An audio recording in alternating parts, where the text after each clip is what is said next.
ദൈവ തിരുനാമത്തിന് മഹത്വമുണ്ടായിരിക്കട്ടെ. സകല ജനത്തിനും വേണ്ടിയുള്ള സന്തോഷത്തിൻ്റെ സദ്വാർത്തയായി മറ്റൊരു ക്രിസ്മസ് കൂടി ആഗതമാകുന്നു. ഗുഡ്നസ് ടിവിയുടെ എല്ലാ പ്രേക്ഷകർക്കും ഈ ക്രിസ്മസ് ദിനങ്ങളുടെ സന്തോഷവും സമാധാനവും പ്രാർത്ഥനാപൂർവം ആശംസിക്കുകയാണ്. ഈ ദിനങ്ങളിൽ കർത്താവിൻ്റെ ജനന തിരുനാളിനായി നാം ഒരുങ്ങുകയായിരുന്നു. പ്രേക്ഷകർ ക്രിസ്തുവിനെ വരവേൽക്കാനായി തങ്ങളെ തന്നെ ദൈവത്തിന് സമർപ്പിക്കുന്ന ദിനങ്ങളായിരുന്നു നാം ശ്രവിച്ച പ്രഭാഷണങ്ങളിലൂടെ ലഭ്യമായത്.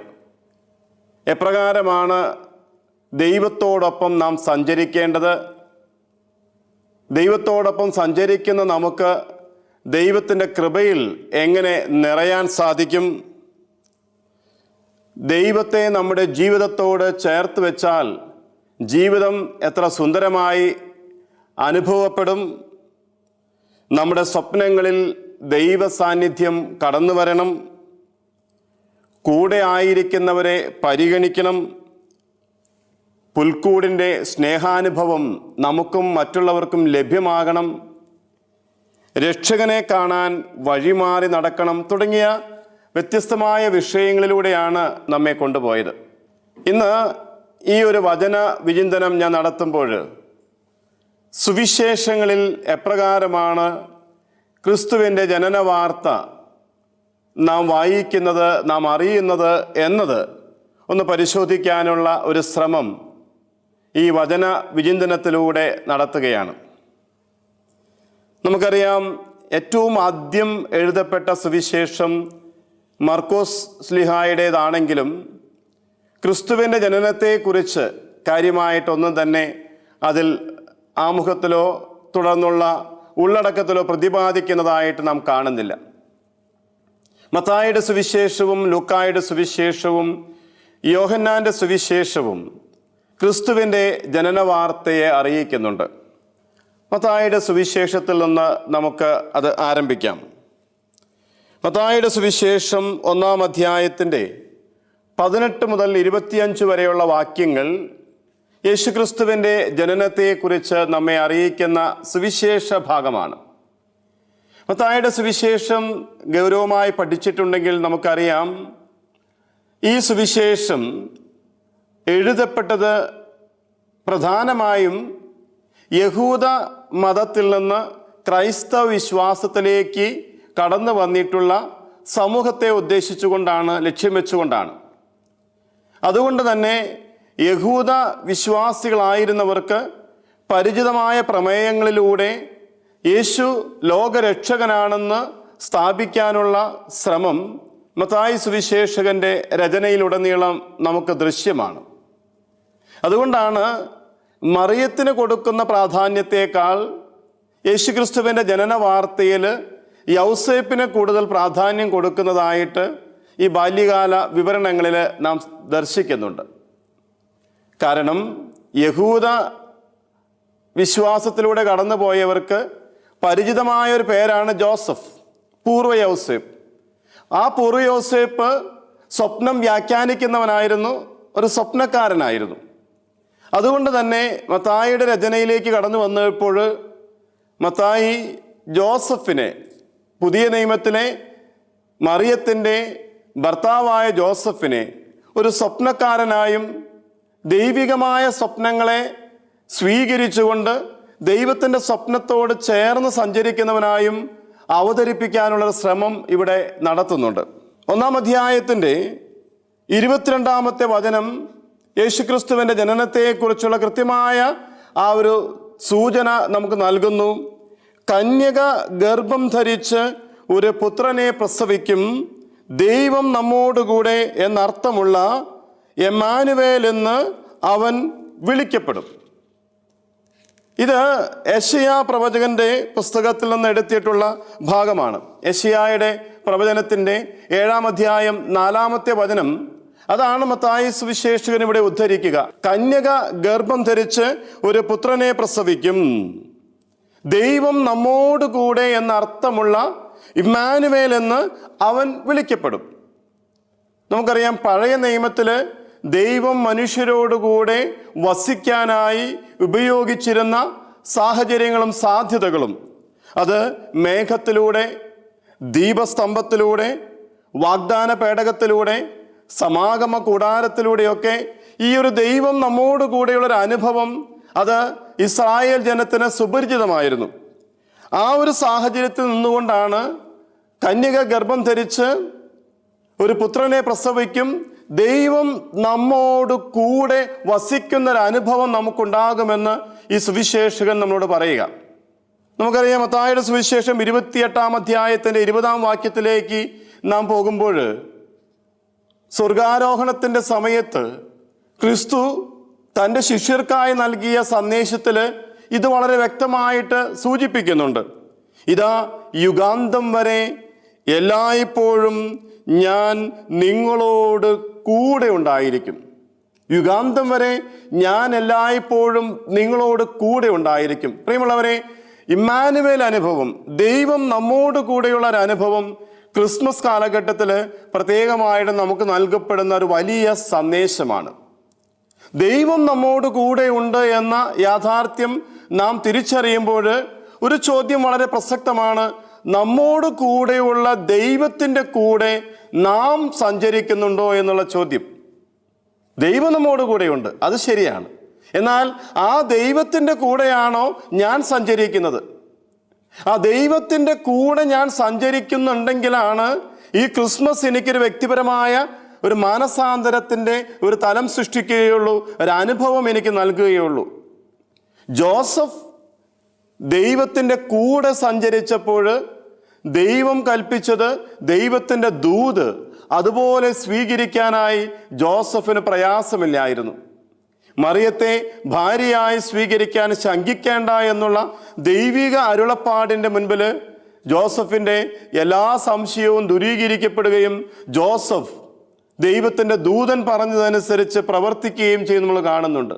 അപ്പോൾ ദൈവത്തോടൊപ്പം സഞ്ചരിക്കുന്ന മനുഷ്യൻ അവൻ്റെ ജീവിതത്തിലെ സംശയങ്ങളെല്ലാം നീക്കുകയും തൻ്റെ സ്വപ്നങ്ങളെല്ലാം മാറ്റിവെച്ച് ദൈവത്തിൻ്റെ സ്വപ്നത്തോട് ചേർത്ത് വെച്ചുകൊണ്ട് സഞ്ചരിക്കാൻ തയ്യാറാകുകയും ചെയ്യുമെന്നുള്ളതാണ് ഈ വചനഭാഗം നമുക്ക് നൽകുന്ന വലിയൊരു സന്ദേശം. ഇതുപോലെ തന്നെയാണ് മറിയവും. നമുക്കറിയാം, ഒരു യഹൂദ യുവതിയെ സംബന്ധിച്ചിടത്തോളം അവളുടെ ജീവിതത്തിൽ പുരുഷൻ്റെ സഹായമില്ലാതെ ഗർഭിണിയായി കാണപ്പെടുന്ന ഒരവസ്ഥയും അസംഭവ്യമെന്ന് ചിന്തിക്കാവുന്നൊരു സാഹചര്യവും, ഒരുപക്ഷെ മാലോകരും മുഴുവൻ തന്നെ സംശയദൃഷ്ടിയോടുകൂടെ വീക്ഷിക്കുമെന്നുള്ള ആ ഒരു ചഞ്ചലിപ്പും ഇതൊക്കെ ഉണ്ടായിട്ടും ദൈവത്തോടൊപ്പം സഞ്ചരിക്കാൻ തയ്യാറായ മറിയം ദൈവഹിതത്തിൻ്റെ മുൻപിൽ പരിപൂർണമായി സമർപ്പിക്കാനുള്ള ആ ഒരു തീരുമാനം അവിടെ എടുക്കുന്നുണ്ട്.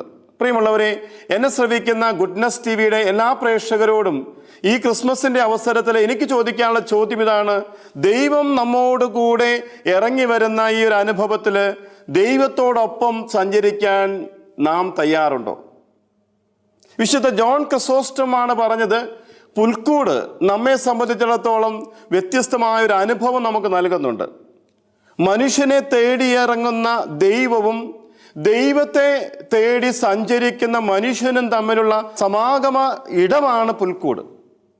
ഈ പുൽക്കൂടിൻ്റെ മുൻപിൽ ഞാനും നിങ്ങളും നിൽക്കുമ്പോൾ നമ്മെ തേടിയിറങ്ങുന്ന ദൈവത്തെ അവിടെ കാണാനും നാം അന്വേഷിക്കുന്ന ദൈവത്തെ അവിടെ അനുഭവിക്കാനും നമുക്ക് കഴിയുമ്പോഴാണ് ക്രിസ്മസ് വ്യക്തിപരമായ ഒരു മാനസാന്തരത്തിനുള്ള ഒരവസരം നമുക്ക് നൽകുക, വ്യക്തിപരമായിട്ടുള്ള നവീകരണത്തിനുള്ള ഒരു സാഹചര്യം നമുക്ക് ഒരുക്കുക.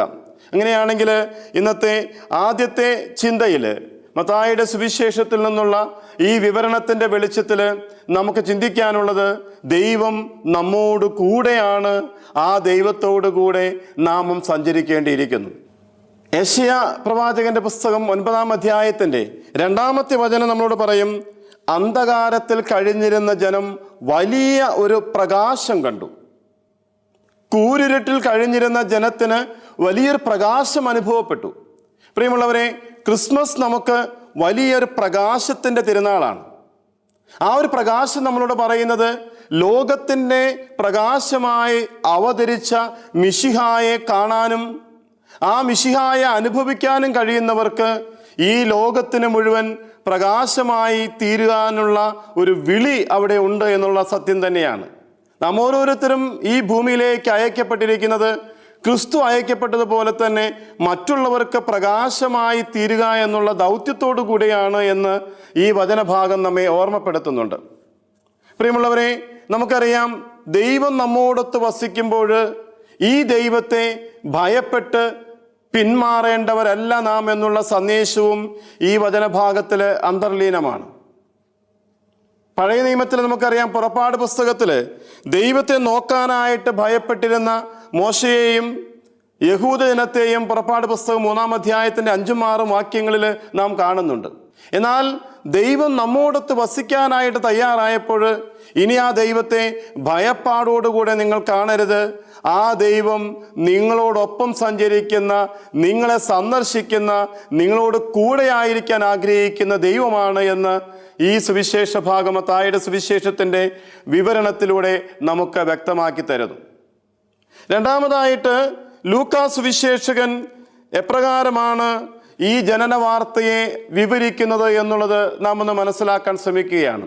ലൂക്കായുടെ സുവിശേഷം 2-ാം അധ്യായത്തിൻ്റെ 8 മുതൽ 14 വരെയുള്ള വാക്യങ്ങൾ, അല്ലെങ്കിൽ 8 മുതൽ 20 വരെയുള്ള വാക്യങ്ങളിലൂടെ യേശു ക്രിസ്തുവിൻ്റെ ജനനത്തെക്കുറിച്ചുള്ള ലൂക്കാ സുവിശേഷകന്റെ വിവരണം വളരെ സുന്ദരമായ രീതിയിൽ, ഒരു ആഖ്യാന രീതിയിലൂടെ നാം മനസ്സിലാക്കുന്നുണ്ട്. അവിടെ വചനം പറയുന്നു, ആ പ്രദേശത്തെ വയലുകളിൽ തങ്ങളുടെ ആടുകൾക്ക് രാത്രി കാവലിരിക്കുന്ന ഇടയന്മാരുണ്ടായിരുന്നു. കർത്താവിൻ്റെ ദൂതൻ അവരുടെ അടുത്തെത്തി, കർത്താവിൻ്റെ മഹത്വം അവർക്ക് ചുറ്റും പ്രകാശിച്ചു.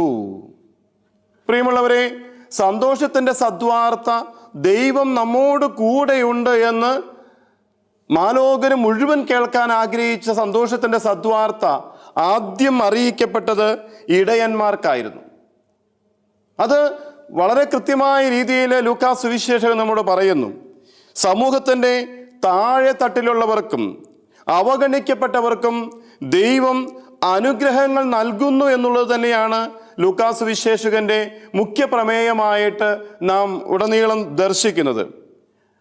ആ ഒരു ചിന്തയോടുകൂടെ തന്നെ ഇടയന്മാർക്ക് ഒരു പ്രാധാന്യം കൊടുക്കാൻ, ഇടയന്മാരും ഈ സമൂഹത്തിൻ്റെ മുഖ്യധാരയിൽ പരിഗണിക്കപ്പെടേണ്ട ഒരു വിഭാഗമാണ് എന്നുള്ള ആ ഒരു ചിന്ത ഈ ഒരു വചനത്തിലൂടെ നമുക്ക് വ്യക്തമാകുന്നുണ്ട്.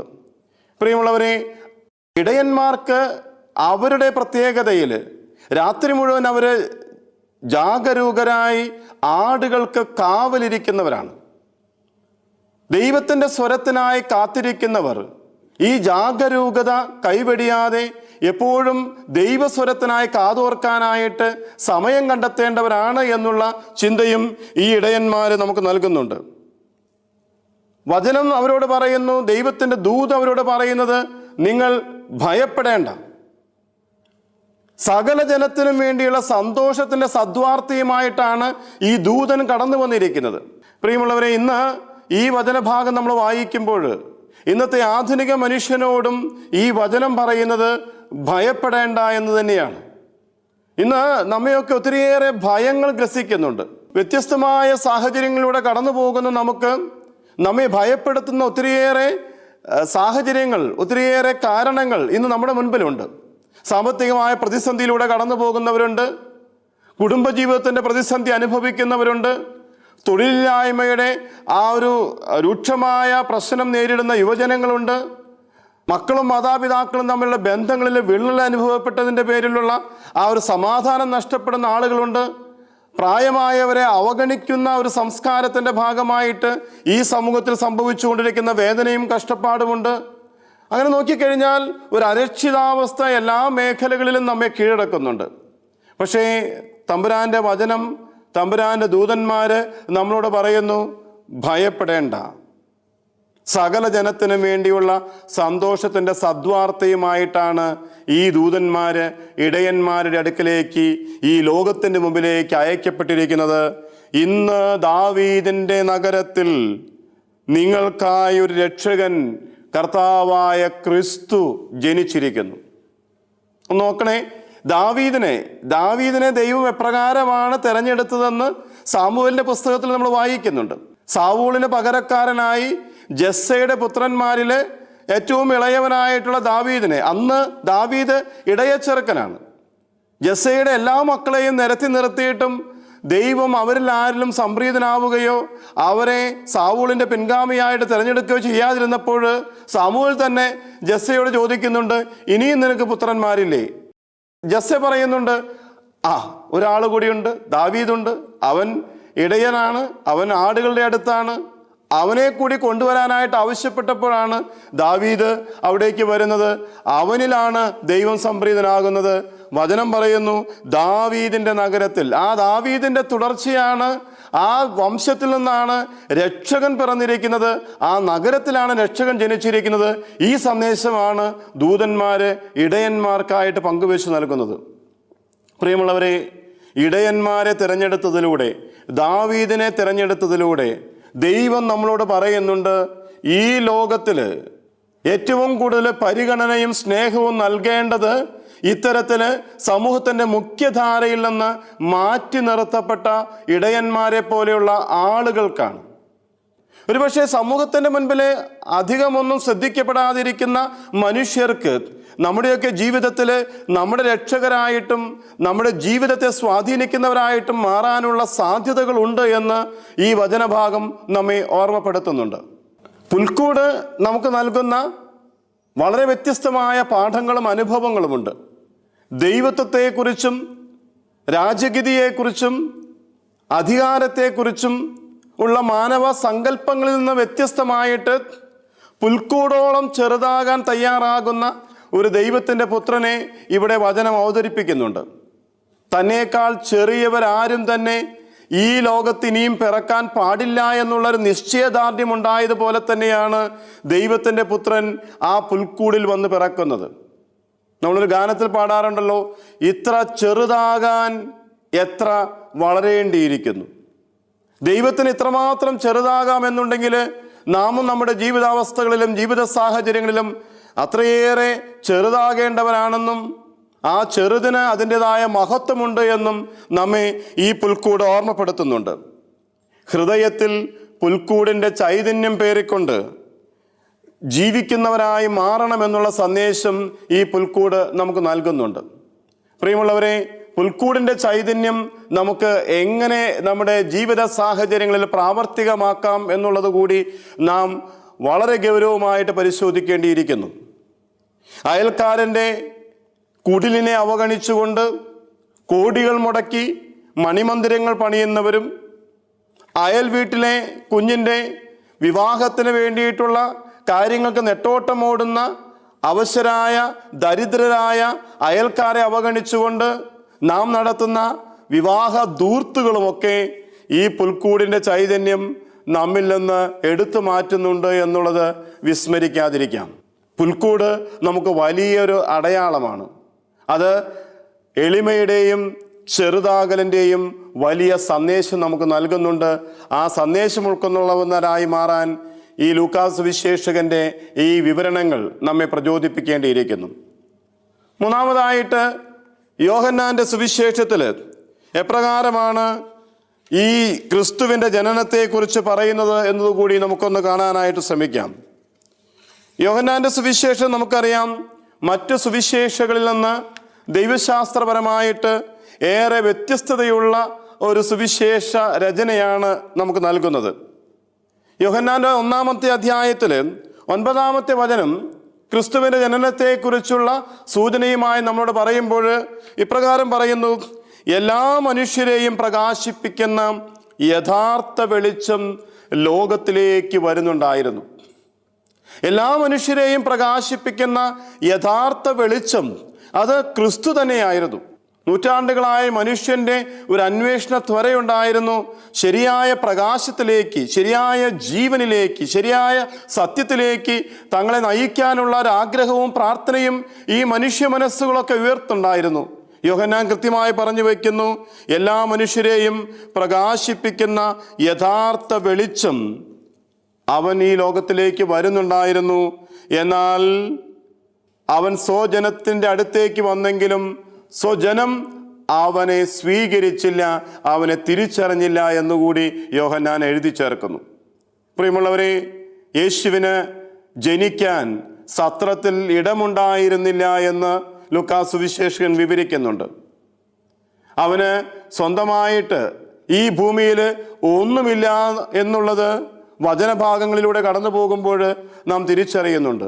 ലോകം മുഴുവൻ സൃഷ്ടിച്ചവൻ നമ്മുടെ മുമ്പിൽ ഇത്രയും നിസ്സാരനായി മാറാൻ, ഇത്രയും ചെറുതായി ജീവിക്കാൻ അവന് പ്രയാസമുണ്ടായിരുന്നില്ല എന്നുള്ളത് നമുക്കുള്ളൊരു വലിയ സന്ദേശം കൂടിയാണ് നൽകുന്നത്.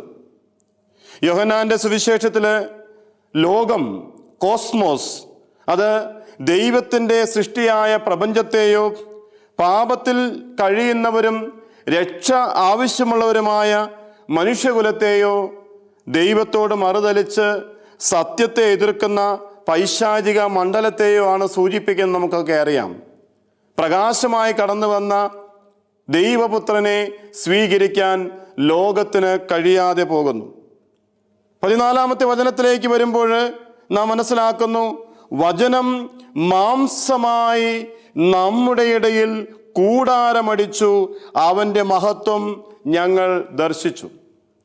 വചനം മാംസമായി നമ്മുടെ ഇടയിൽ വസിച്ചു എന്നുള്ള ആ ഒരു വലിയ സത്യം യോഹന്നാൻ നമ്മളോട് പ്രഘോഷിക്കുകയാണ്. മാംസമായി അവതരിച്ച ദൈവത്തിൻ്റെ വചനം, ലോഗോസ്, ആ വചനം നമ്മിലൂടെയും ഇനിയും മാംസം ധരിക്കാനുള്ള സാഹചര്യങ്ങൾ സൃഷ്ടിക്കുക എന്നുള്ളത് ദൈവത്തിൻ്റെ പദ്ധതിയാണ്, ദൈവത്തിൻ്റെ നിശ്ചയമാണ്. എന്നിലൂടെ എങ്ങനെ ദൈവത്തിൻ്റെ വചനത്തിന് മാംസം ധരിക്കാനുള്ള സാഹചര്യങ്ങൾ സൃഷ്ടിക്കാൻ കഴിയുമെന്ന് നമ്മെ ചിന്തിപ്പിക്കുന്ന ദിനമാണ് ഓരോ ക്രിസ്മസും. ദൈവത്തിൻ്റെ വചനം നമ്മുടെ ഇടയിൽ വസിച്ച വചനമാണ്. ആ വചനം കൃപയും സത്യവും നിറഞ്ഞ വചനമാണ്. ആ വചനത്തെ നമ്മുടെ ജീവിതത്തിലേക്ക് സ്വീകരിക്കുമ്പോൾ ആ വചനത്തിൻ്റെ ശുശ്രൂഷകരായും ഉപാസകരായും പ്രഘോഷകരായും നാം മാറണം എന്നുള്ള ആ ഒരു വലിയ സന്ദേശം ഈ ക്രിസ്മസ് നമുക്ക് നൽകുന്നുണ്ട്.